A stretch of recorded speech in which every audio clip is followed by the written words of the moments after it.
Hello and welcome to a special feature-length episode of The Gay Aristo here on YouTube. All my life I've loved country houses, but as a gay man I've rarely seen myself represented in them. Well, that stops today.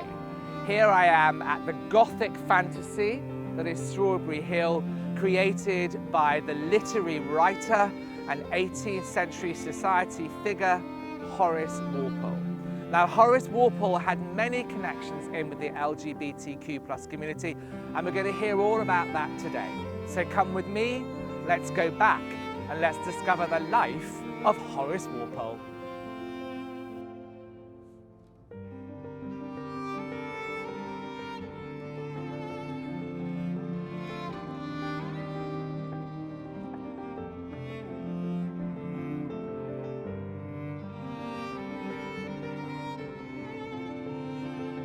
Hello, Mark. Hello, hi. I'm Mark. Nice to meet you, Mark. Welcome to Strawberry Hill. Wow. Come through. I want to show you Horace Walpole's magical fairy tale castle. Super. So, Mark, welcome to the great parlour, Horace's dining room. Horace Walpole lived here. Wow, this is a pretty impressive place. But Horace Walpole, who was he? Tell me a little bit about his history. Who was the man, Horace Walpole? Well, he's not really a household name these days, No. And I don't like to define him as the son of anybody, but it is important to know who his father was, because that was Sir Robert Walpole. Ah, first Prime Minister, is that right? The first Prime Minister, and 10 Downing Street was his gift to the nation. Wow, so we owe Downing Street, the home of the Prime Minister, to the Walpole family. Exactly. How do we not know these things? So Horace was actually his youngest son Right. by a number of years. And when he was 30 years old, which was 2 years after his father's death, he came out to Twickenham. And this was one of the most fashionable areas outside of London.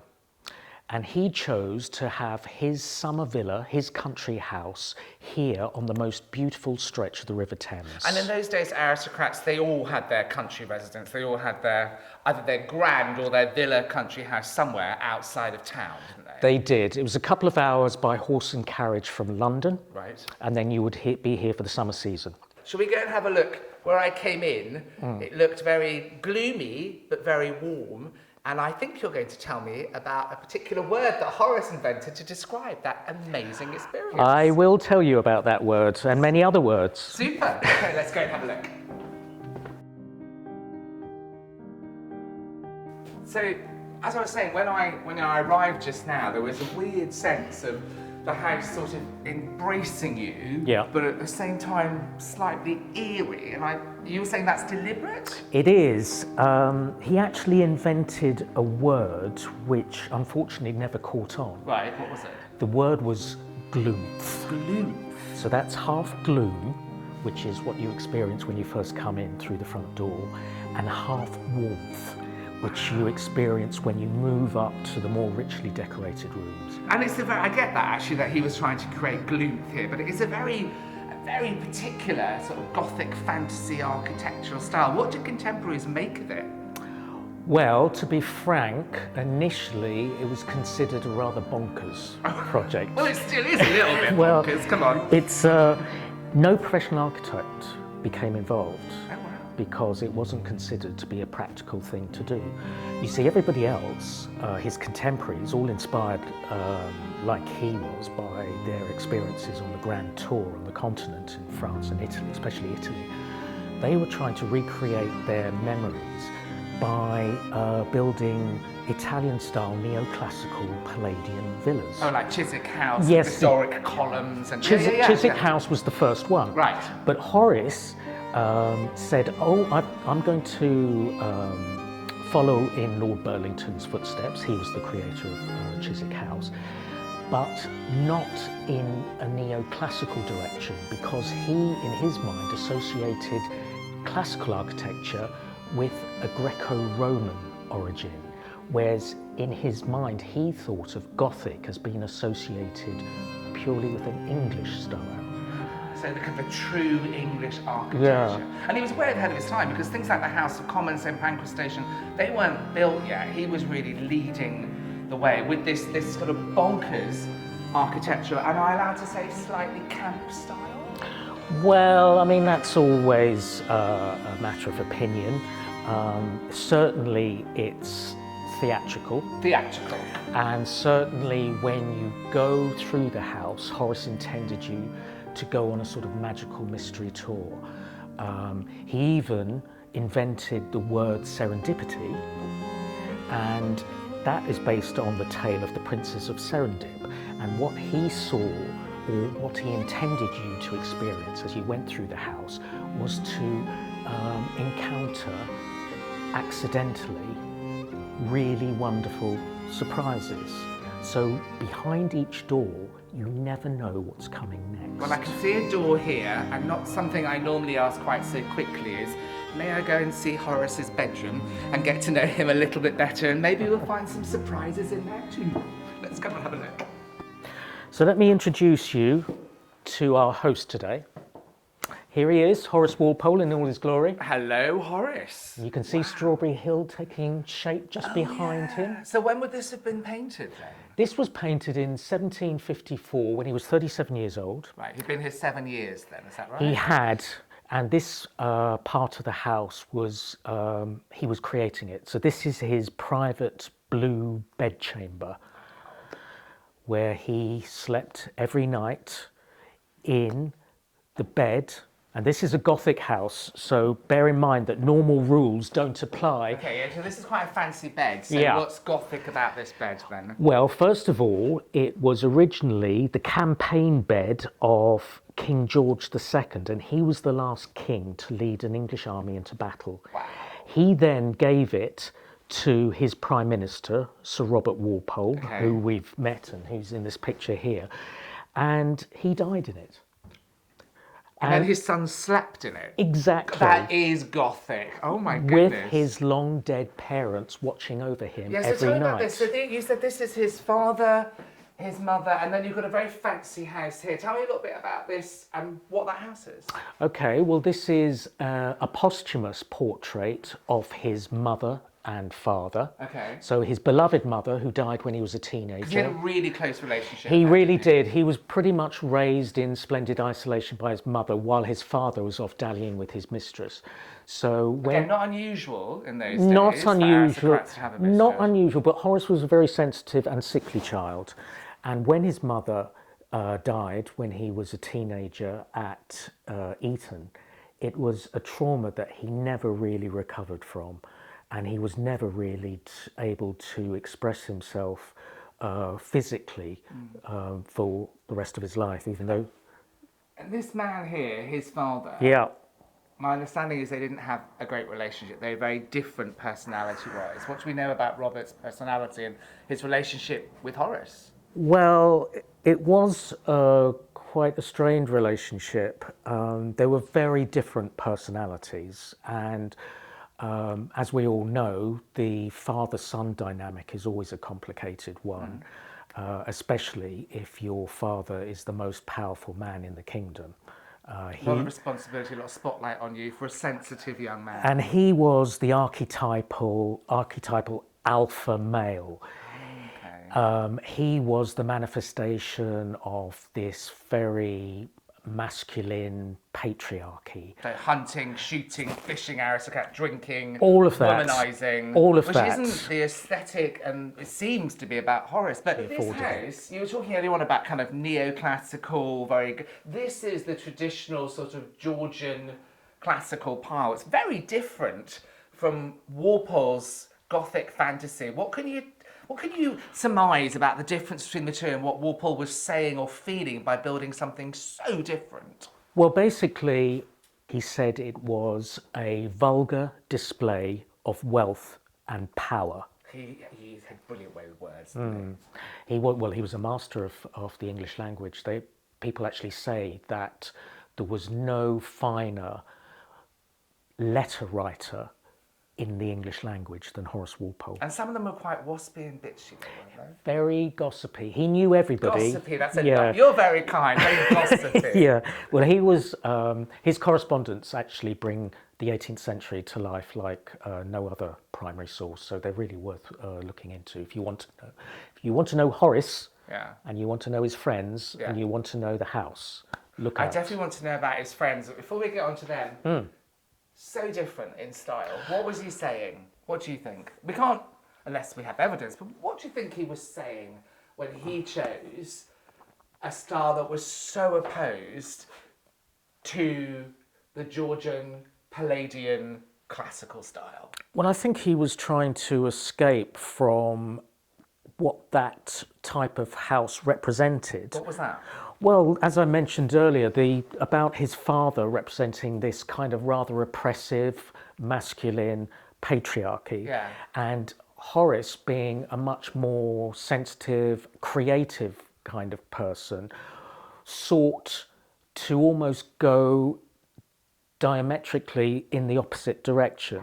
So what he created here on the banks of the Thames was what he called a diminutive plaything house. A plaything house? Yeah. You could never call that a plaything house. That's a powerhouse. That's exactly right. This is a plaything house, isn't it? Yeah. I love it. And talking of playthings, houses, so I think it's very telling what people choose to see outside their bedroom window. What would...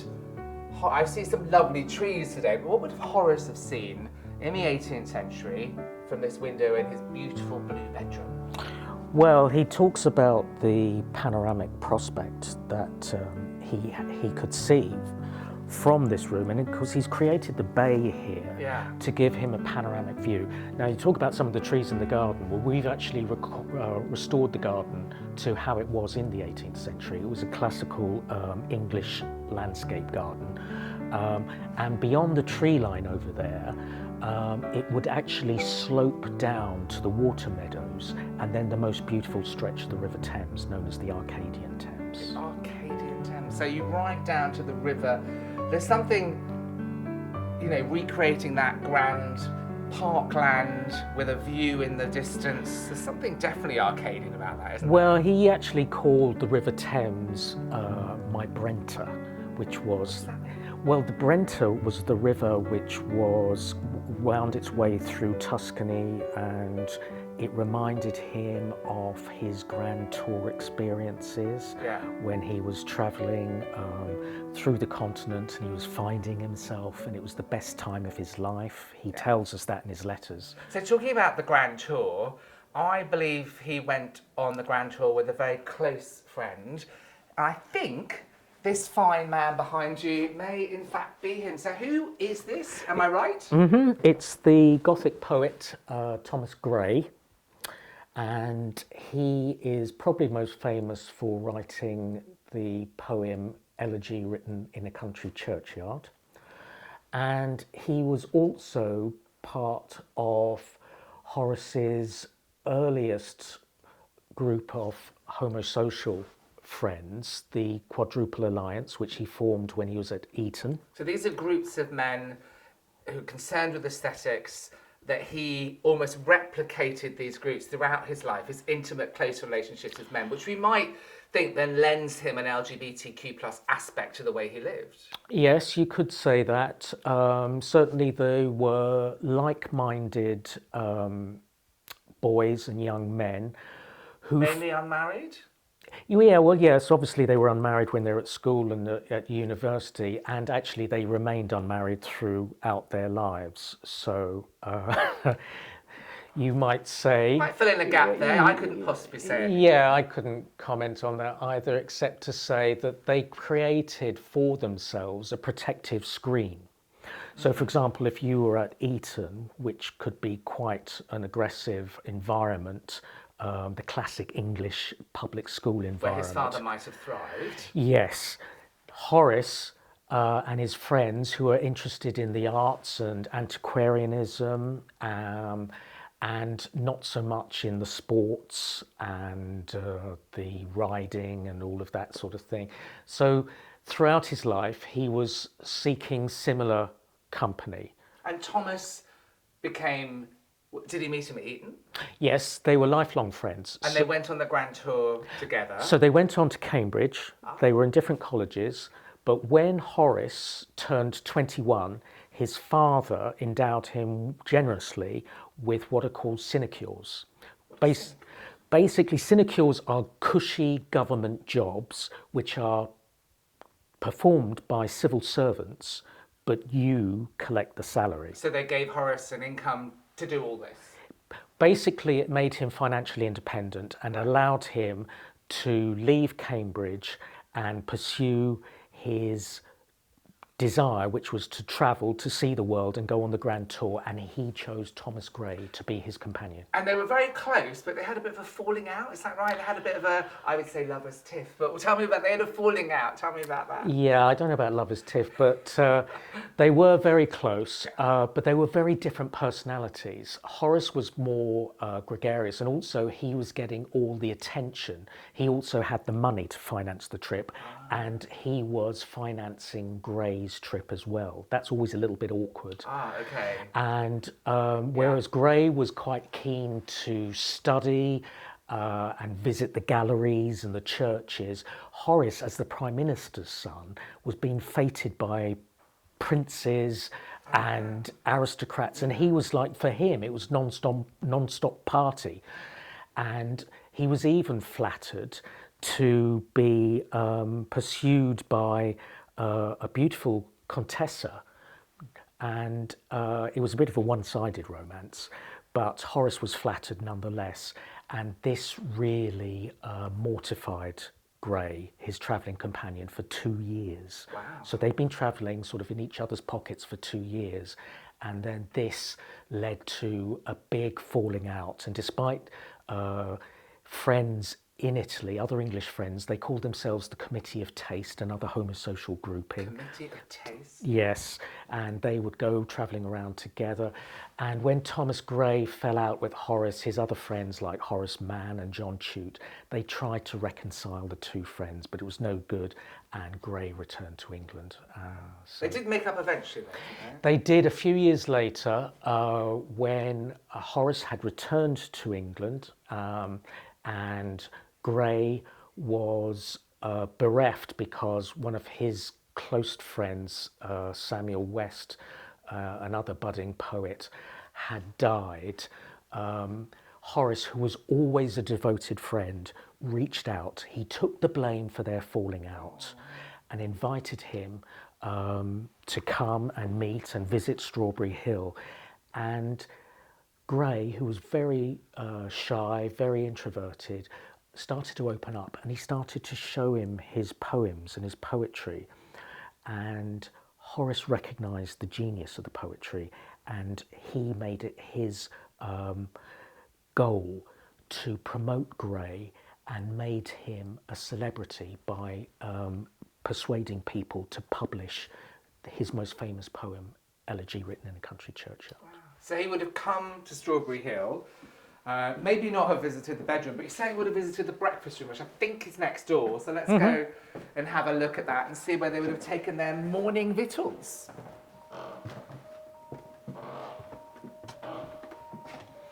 So this is the breakfast room. It's not really how Horace would have had it. It was changed over subsequent centuries. So it was his favourite living room. But what is more interesting is a room that we have returned to how it was in the 18th century, and this was his green closet. So come into the green closet.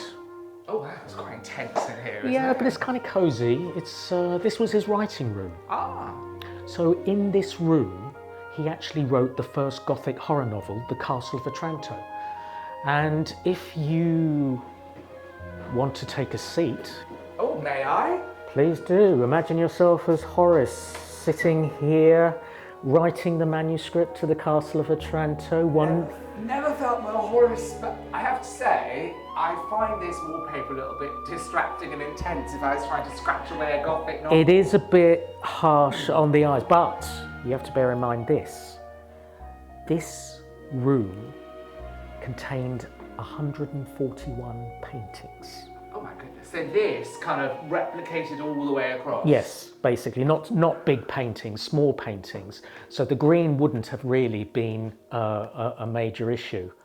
And it is exactly how Horace would have liked it, the green flock wallpaper. And when would he have written here? I mean, when did he write? Well, he liked to write at night when the servants had gone to bed, so he could lock himself in and write by candlelight with moonlight coming through the window. So it would have been particularly Gothic, and why not? Because if you're writing the first Gothic novel that's ever been written, yeah. What a perfect setting. I mean, I have to say, almost like he's performing for himself. Yes, and he's also got nature performing for him as well. He's probably got owls hooting outside and the sort of like howl of a wolf-like creature, and it's all sort of particularly Gothic. So we owe the Gothic novels like Dracula, etc., to him. So any good writer and lover of books has to have somewhere to put his books, and I believe there is a particularly good library. Shall we go have a look? We shall go and have a look at the library. So come up these steps, and this is a really interesting space because in an 18th century house he has created a medieval armoury. Yeah, he has, hasn't he? I mean, I can't, but there's armour on the wall. It seems almost like something his father would have. Well, yes, I mean, he wants you to think of this house as an ancestral home that he inherited from his ancestors. Okay. So by the time you arrived in this part of the house, you were completely confused about how old it was. He had medieval weapons scattered around here. He had a big suit of armour in the niche up there. And this was the space that, in his mind's eye, was the setting for his Gothic story, The Castle of Otranto. And he had a nightmare where he imagined that he saw a giant gauntleted hand appearing above that balustrade there. So this is where it all happened. And when you were talking about Dracula, Frankenstein, and all the other Gothic stories, bear in mind that all of them were influenced by what happened here. The gloom. The gloom. Strawberry Hill. The Gothic gloom, yes. So let's have a look at this library then, once we go through this faked history. And Well, of course, he helpfully gives you one fake door, which won't lead you anywhere. But hopefully, this door will lead somewhere, but it's not. It's never obvious, but it's always worthwhile. Behold the library. Wow, this is certainly worthwhile. What a Gothic fantasy, Horace, you have outdone yourself. Oh, now I recognise that little fellow up there with the red hat. Who is he?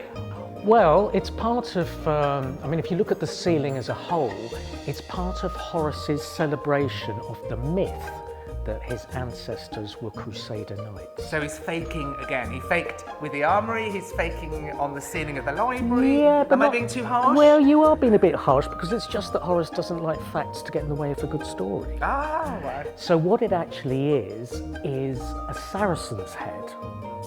Now, it may not look like what our idea of what a Saracen's head should look like, but the Saracens were the opponents in the Crusades, in the Holy Wars, and you were only supposed to have one of these heads in a family crest if your family had been involved in the Crusades. Now, there isn't much evidence that the Walpoles or their family or ancestors were involved in the Crusades, but they still were able, they got permission from the royal family to use the Saracen's head, and then Horace basically goes overboard by having a version of the Saracen's head in virtually every single room. I've seen it all over the house, but I mean, I guess we're in a library. It's where you can really tell the story. So, is this as it would have been in Horace's day? Would he have sat in here and read his books? He would have. It was like an antiquarian's den. So Horace would be in here, one of his favourite rooms, surrounded by 3,500 books. Wow. Now, these aren't actually his, but they have been donated by a country house in Yorkshire, so they are of an appropriate vintage.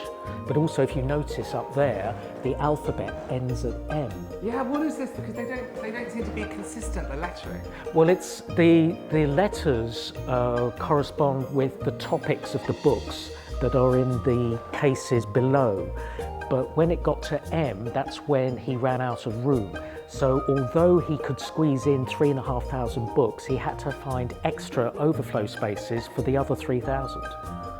I know. Okay, that's a good problem to have. But I can see a very fancy looking book over here. What is it?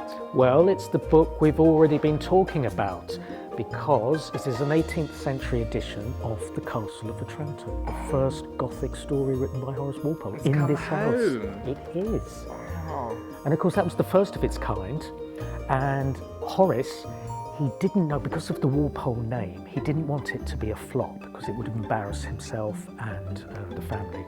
So he actually pretended, if you look on the first page there, that he pretended to be a writer by the name of William Marshall. Yeah, I can see that. And Nom de plume. And he claimed to have discovered an ancient manuscript in a country house up north, written by an Italian monk by the name of Onufrio Moralto, and he had translated it, and that was the story. Wow, now it's quite a dark story, and he wrote it at quite a dark time in his life. He had been very social, he'd been very out in society, then he was potentially outed. He came back here, he described himself as taking the veil. I mean, he had quite a hard time when people started gossiping about his group of male friends and his sexuality, didn't he? Well, you might call it a midlife crisis. Right. It was the early 1760s, 63, 64. He was in his 40s now, and he became involved in politics. He was an MP, he had been an MP for 20 years or so, following in his father's footsteps. But he found himself on the wrong side of the government at the time. And because of his opposition to what the Tory government was doing at the time, it led to Tory MPs and politicians using the weapon of homophobia. And at that moment, in one of these articles that was published, one of these papers that was published, he was called an hermaphrodite horse and very effeminate, and basically it was alluding to him being homosexual. And that would have been dangerous for him. Very dangerous, humiliating. There were even comments about Strawberry Hill House being an effeminate space. Okay. So suddenly, for the first time in his life, he'd always been protected by the screen of being the son of the famous and powerful Prime Minister. But suddenly he saw himself maybe through the eyes of other people, and he suddenly was afraid. And he came back to Strawberry Hill.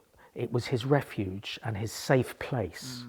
And it was here that he started having a mental crisis, and that developed into a physical crisis. He had an outbreak of gout, and he was bedridden for weeks on end. Right.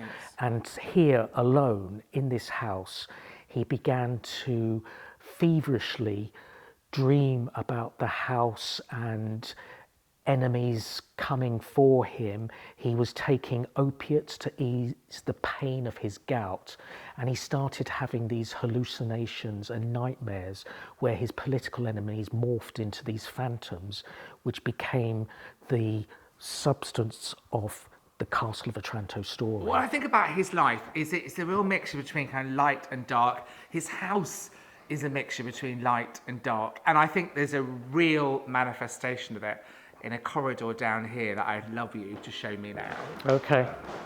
So in this part of the house, Horace actually wants you to feel as if you're trapped within his Gothic story itself. It does feel quite scary and sealed in, doesn't it? Well, he called it his trunk seal passage, and you're supposed to like feel your way And try and, like a character in the Castle of Otranto, feel your way out, looking for an exit, because all of this Gothic entrapment needs a release. Yeah.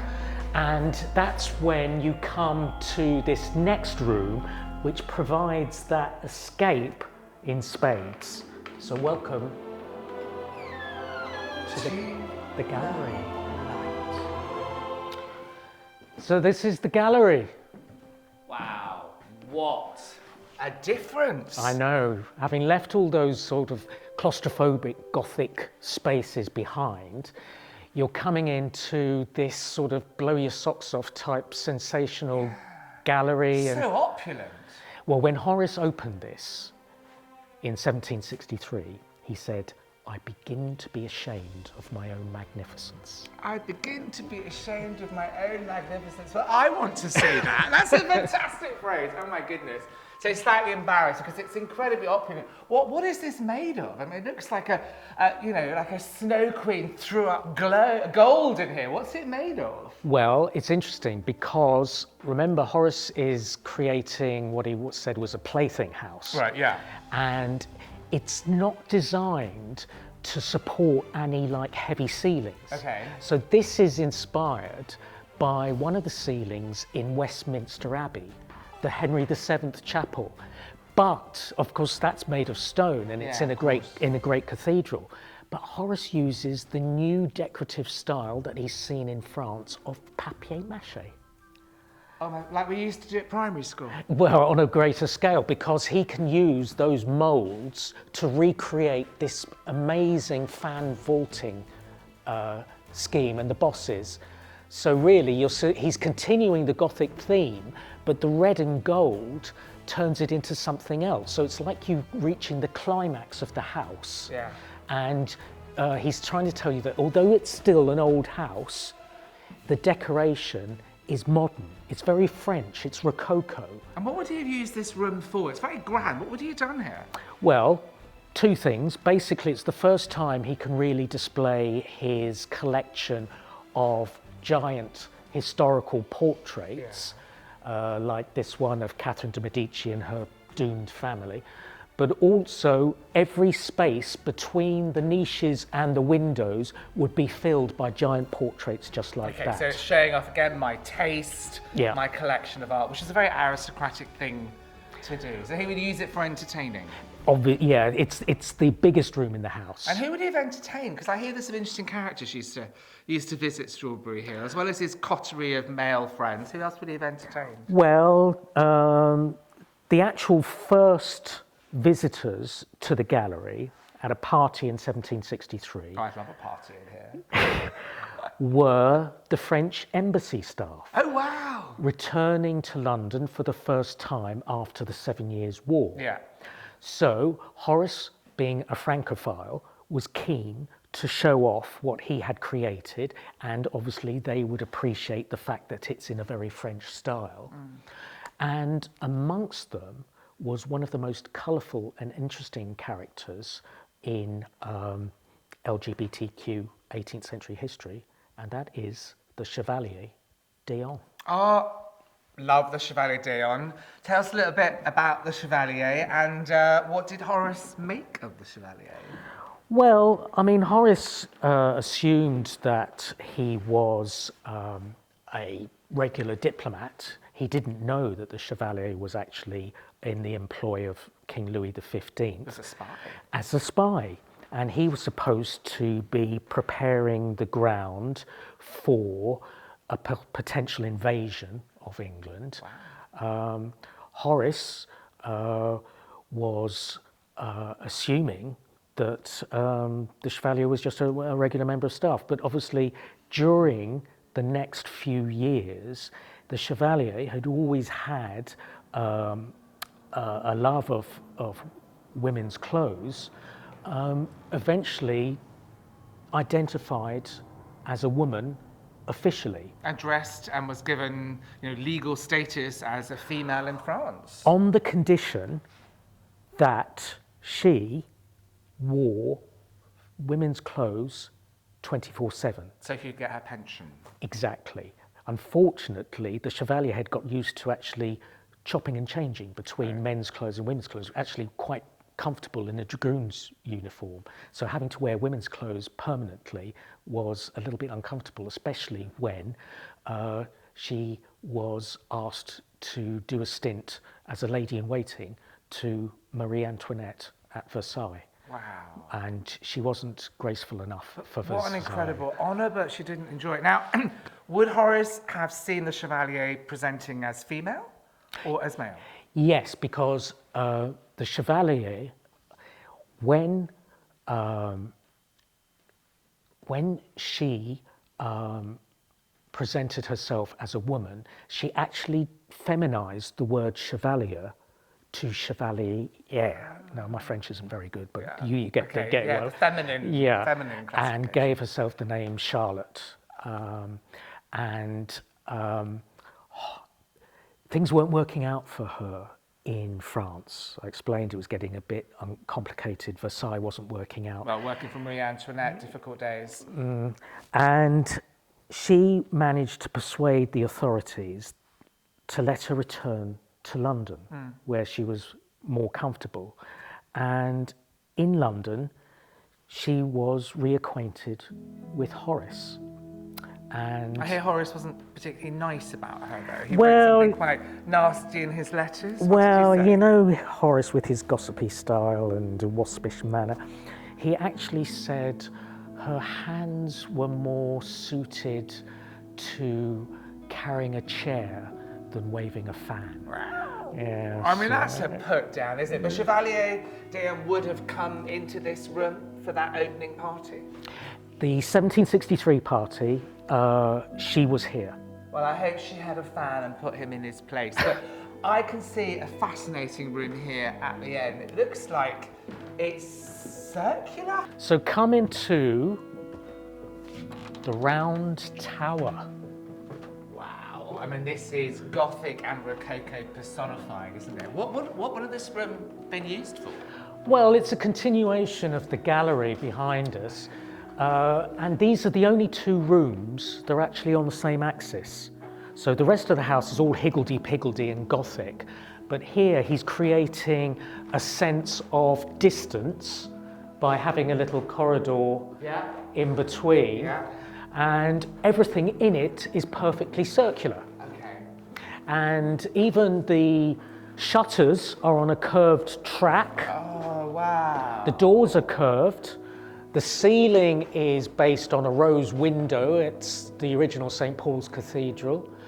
And because of this, it creates a unique acoustic effect, which is evident if you stand in the center spot, because it sounds as if you're talking into a microphone, which makes many people feel that it might have been a music room.